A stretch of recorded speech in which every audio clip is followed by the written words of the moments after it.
Ja ku takojmë sërish së bashku të nderuar teleshikues në pjesën e tretë të Vila 24. Në fakt do të realizoj një intervistë me zotin Astrid Kosturi. Përshëndetje, mirë se erdhët. Ai është kryetar i një lëvizje të cilën ne e kemi hasur, e kemi parë shumë shpesh në rrjetet sociale, duke qenë dhe aktiv aty, duke denoncuar, duke kritikuar, duke sjellë ide të reja. Është pikërisht lëvizja për drejtësi e shqiptarëve. Është një lëvizje popullore politike e iniciuar nga zoti Astrid Kosturi rreth 5 vite më parë dhe që natyrisht vjen, nuk është shumë e njohur në media, ndoshta ka qenë vetë preferencë zoti Astrid Kosturi, por në rrjetet sociale është kudo e përhapur, është kjo lëvizje e cila synon ndoshta të drejtat e shqiptarëve, atë që shqiptarët nuk arrin ta marrin dhe nga forcat më të mëdha politike në vend. Në fakt, zoti Astrid Kosturi vetëm që është kryetari i kësaj lëvizje, por dikush tjetër e njeh edhe si autorin e mjaft librave. Gati 10 librave, më i fundit ka qenë ai një zë që vëngon, që është përhapur dhe ky në media duke u klikuar, sigurisht dikush tjetër e njeh si mësues, si oficer, si biznesmen, apo jo zoti Kosturi, shumë profesione keni marrë me vete. Po, shumë e vërtetë. Doja të pyesja nga fillimi, sa arrini të përballoni të gjitha profesionet? Shkrimtar, merreni me këtë lëvizje politike, mësues keni qenë, oficer? Kur i numëron janë shumë profesione, por unë aktualisht tani kam gati 10 vjet që merrem vetëm me këtë lëvizje. Pra 5 vjet si organizim i lëvizjes, por gati 10 vjet që neve përpunojmë idet ndryshe, pra mendojmë se flasim për disa ide ndryshe që shoqëria po përjeton në këto 25 vite. Çfarë është kjo lëvizje? Në fakt, kur flasim për lëvizje, bëhet fjalë për një grupim njerëzish të cilët, le të themi, kritikojnë në mënyrën e qeverisjes. Tani për të kritikuar është gjëja më e lehtë, edhe nuk është vështirë të kritikosh. Por ne jemi një lëvizje dhe aktualisht ose veçanërisht ne ram në sy, edhe ke ju, edhe ke shumë njerëz të tjerë, intelektual, media, ram në sy nëpërmjet rrjeteve sociale. Shpesh ankohemi për mediat, që mediat nuk pasqyrojnë realitetin, por nëse punon, nëse ke një aktivitet të caktuar dhe tërheq vëmendjen e medias, bëhesh edhe publik nëpërmjet medias. Pra rrjetet sociale neve i kemi patur deri tani media. Domethënë në rrjetet sociale nuk jemi vetëm virtual, por gjithë takimet janë mira takime në Shqipëri dhe jashtë vendit me shqiptarët kudo janë për problemet e tyre, kryesisht probleme politike dhe sociale. Gjithashtu takimet e forumeve, që nga asamblet që kemi bërë të lëvizjes dhe kongresin e parë që është bërë gati 2 vjet më parë. Gjithë ky aktiviteti i dëndur ka rënë në sy dhe të mediave dhe ja tani jemi edhe bashkë dhe unë ju falenderoj për këtë. Ne jemi një lëvizje politike. Si menduat të ishit një lëvizje politike? Do të kishit më shumë sukses dhe akses në popull se sa të ishit një lëvizje thjesht për të drejtat e shqiptarëve? Më shumë se sa për suksesin ton, ne kemi menduar të bëjmë atë që mungon në Shqipëri. Të gjithë janë turrur, të gjithë subjektet në Shqipëri janë turrur të thonë që nuk jemi politike, nuk jemi ideologjike. Atëherë, përse nuk na thonë çfarë janë, kur nuk janë politike dhe ideologjike? Të gjitha partitë janë politike dhe ideologjike, por e fshehin. Sepse nuk mund të thonë që neve pasqyrojmë ose mishërojmë politikën e kapitalit, politikën e FMN-s, politikën e Bankës Botërore. S'mund të thonë. Ne mendojmë që populli shqiptar, tashmë i çorientuar politikisht, duhet ta ketë të qartë se duam s'duam, jeta shoqërore është e organizuar politikisht. Ekonomia organizohet politikisht. Politika është shkencë dhe nuk është thjesht vetëm numër. Të rregullojmë numrat në parlament, të gjejmë njerëzit më të zgjedhur të vendosim në kryet punëve apo në kryet bashkive. Por në radhë parë është koncept, është një ide, pra politika është jo vetëm arti i komunikimit njerëzor, por është edhe arti i qeverisjes, është dhe arti i ndërtimit të shtetit. Pra nuk është aq e lehtë saqë sot shumë kush pretendon se bën politik.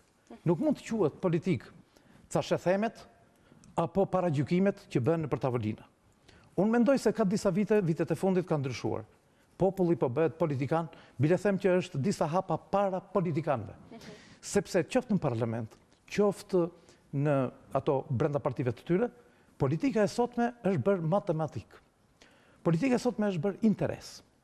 të afrojmë filan subjekt se ka kaq vota, të afrojmë personin publik që dhe ai ka një mbështetje, tjetëri ka ngre opinione për shoqërinë, na duhen këta njerëzit e afrojmë.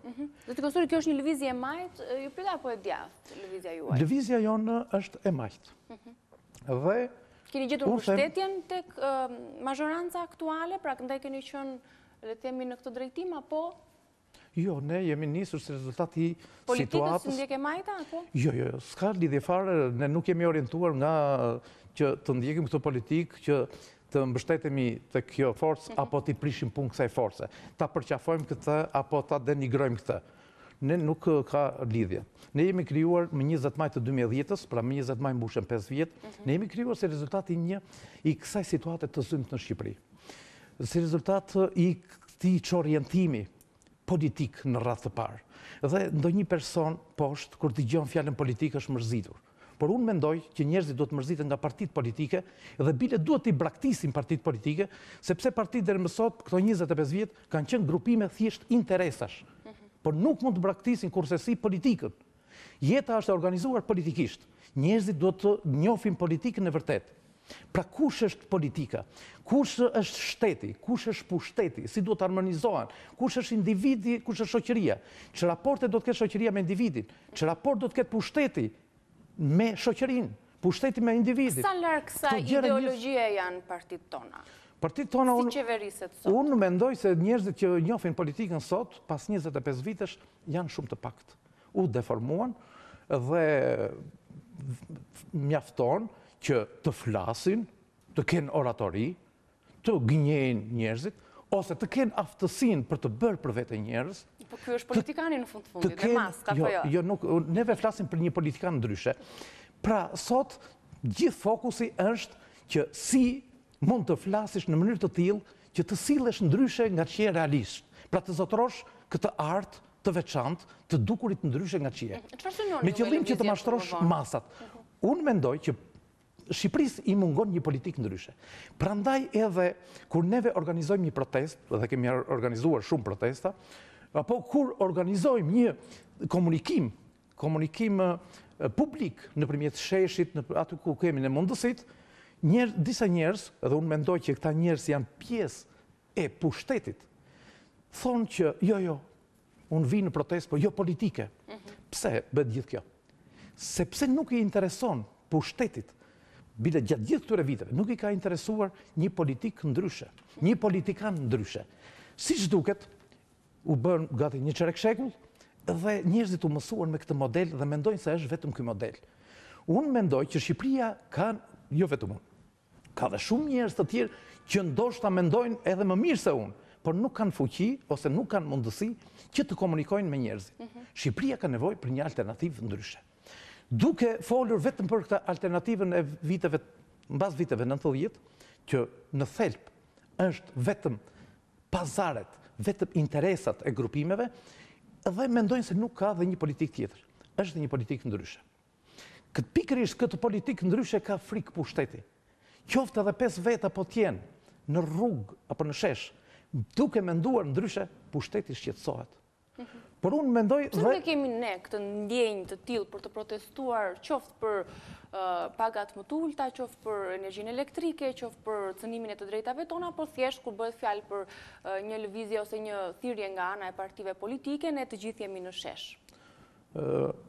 Është vetë organizimi i tillë në Shqipëri, tashmë makineria shtetërore, makineria propagandistike, politike, është e tillë që populli poshtë mendon se mund të rregullohen të gjitha punët e tij, të gjitha hallet e tij mund të zgjidhen nëpërmjet kësaj politike.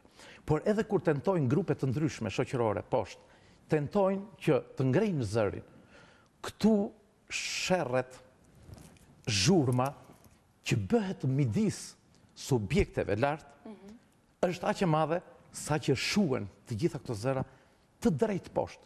Sepse dhe shoqëria vetë, kur e shikon pas kaq shumë vitesh që gjendet e tradhtuar, pra për shoqërinë sot nuk mendon kush, sot mendohet vetëm për interesa personale. Më fal, edhe partitë e tjera, veç partisë PD, PS, LSI, edhe partitë e tjera sot, nuk ngjajnë as me fraksionet e partive në botë. Pikërisht do të ndalesha. Ju ja vlen të merreni me një lloj politike të tillë ku nuk ndjeni ndoshta të përfshirë në qarqet më të mëdha. Partitë e vogla lihen shumë njarë, ose aq më tepër fraksionet që janë akoma më të vogla. Pra, në botë, brenda partive të mëdha ka fraksione. Por në Shqipëri, këtu janë partitë të veçanta edhe duken, as si fraksione nuk duken në Shqipëri. Përse? Sepse në përgjithësi janë krijuar si grupe interesash, edhe sapo kryetari i një partie të vogël, e mbështetur ke partitë e mëdha, merr një post, bëhet ministër apo bëhet zëvendës ministër, sipas atij ndryshon Shqipëria. Ndryshojnë fjalët, ndryshon debati që bën ky person. Neve mendojmë se bota është zhvilluar nëpërmjet konfliktit ideor, konfliktit konceptual, është zhvilluar nëpërmjet subjekteve që bëjnë konflikt me politikën aktuale, edhe jo ato që bashkangjiten për interesa grupi.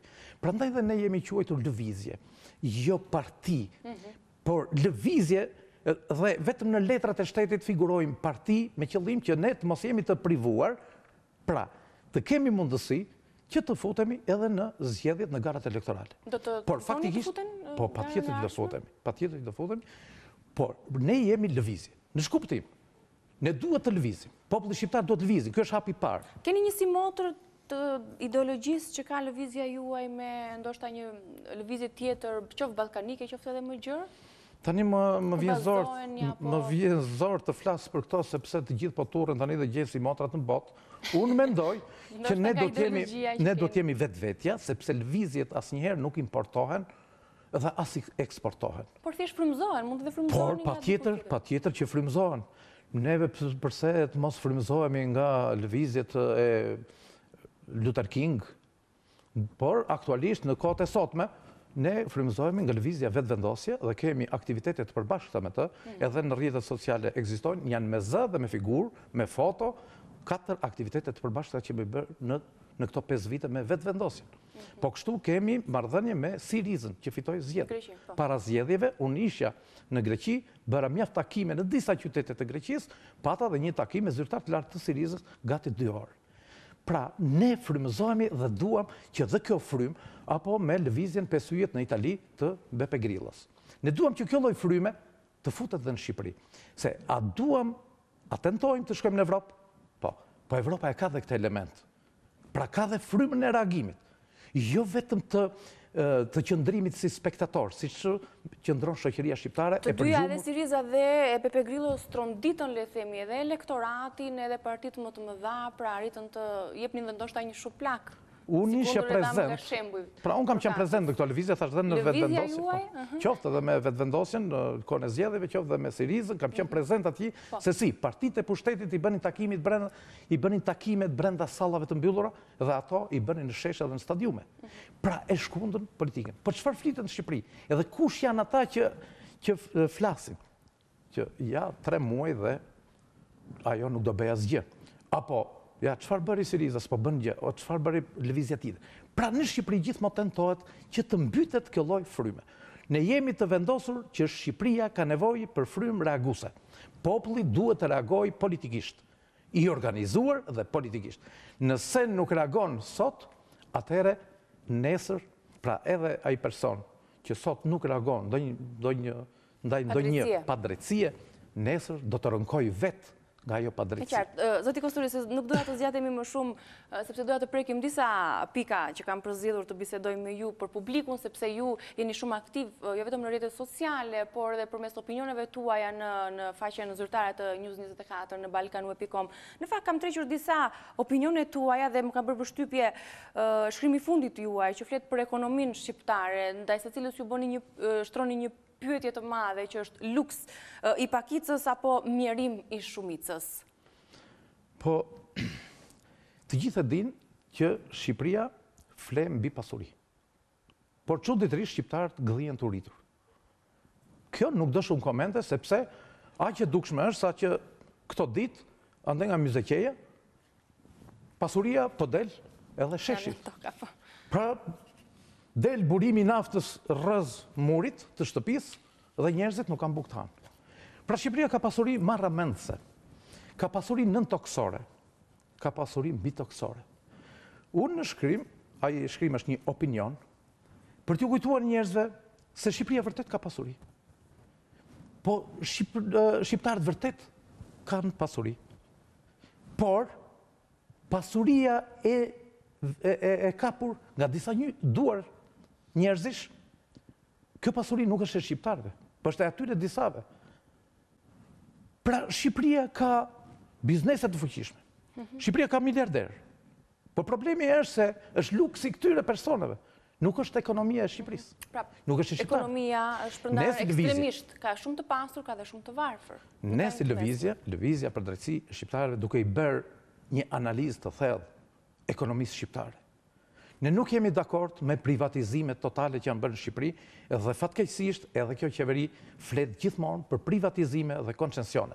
Bile koncensionet që i la qeveria e parë, këta po i zgjasin sikur ta kenë pronën e babait të tyre.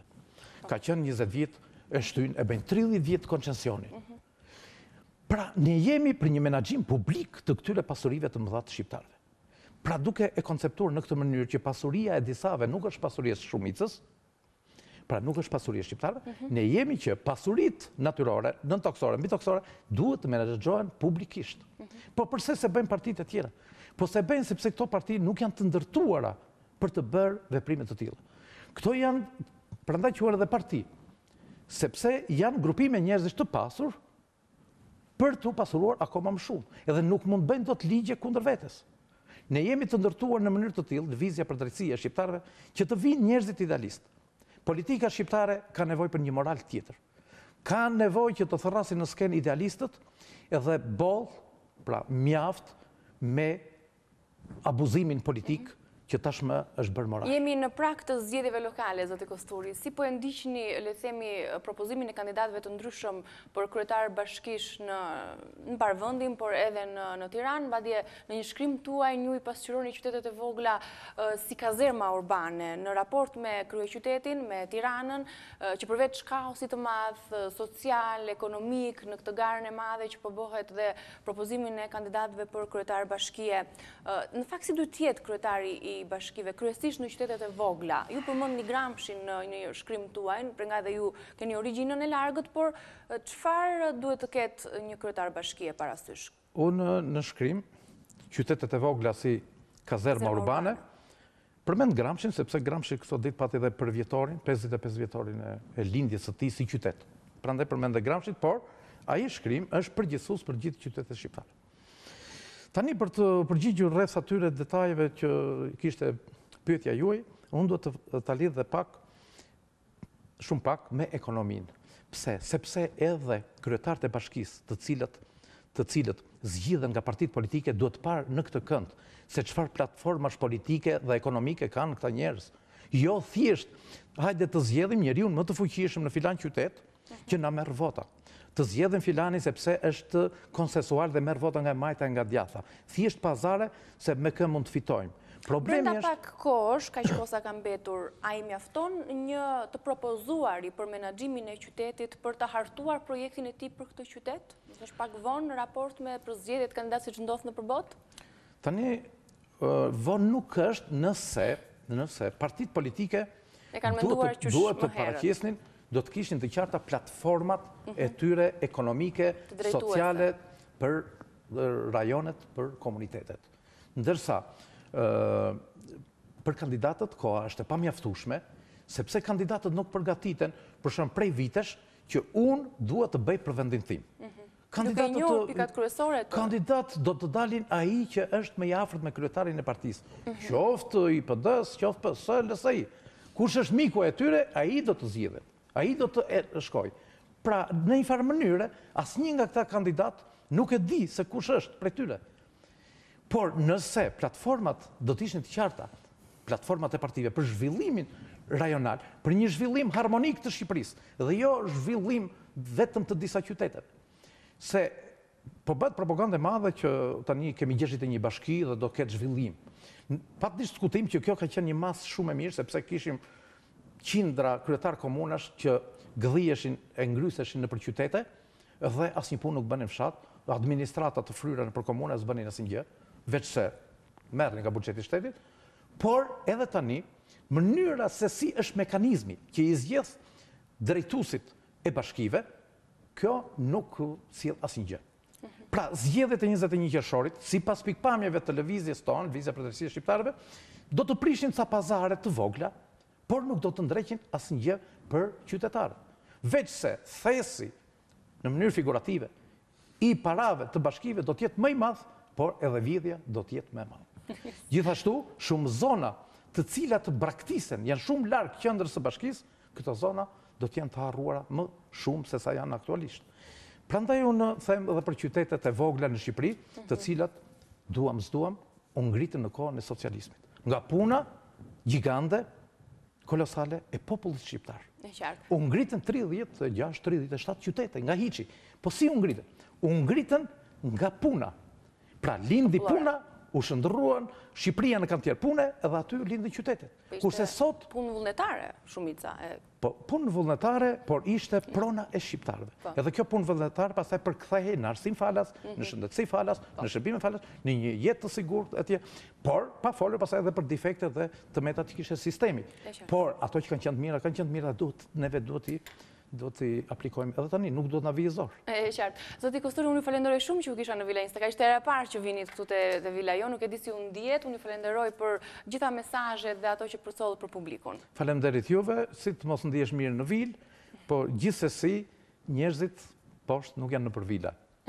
Kështu që unë dua që njerëzit të bashkohen politikisht dhe të reagojnë ndaj politikës e cila tashmë e ka mbushur kupën. Faleminderit. Ishim me zotin Astrid Kosturi, kryetari i Lëvizjes për Drejtësi e Shqiptarëve. Ne të dashur miq, do ta mbyllim për sot programin, do të takojmë sërish nesër në të njëjtën orë në Vila 24, qendrim të këndshëm në shoqërinë e News 24 me zhvillimet e fundit.